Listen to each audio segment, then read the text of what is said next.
मित्रांनो, आपल्या नवीन व्हिडिओमध्ये आपलं स्वागत आहे।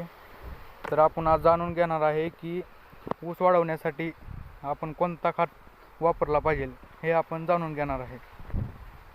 तर आपण ह्या ऊसाला वाढवण्यासाठी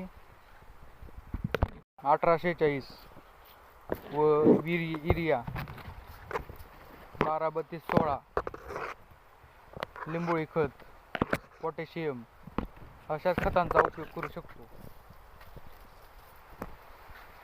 तर अशाच खतांचा वापर केल्यानंतर ऊसाची वाढ होईल व ऊसाचा कलर बदलेल।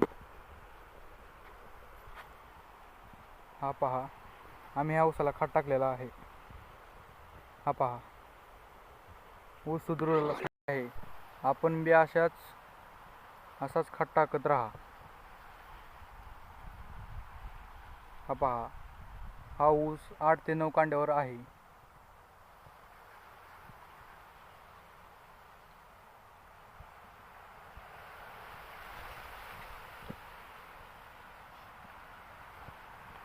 अशीच माहिती जाणून घेण्यासाठी आपल्या चॅनलला सबस्क्राईब करा।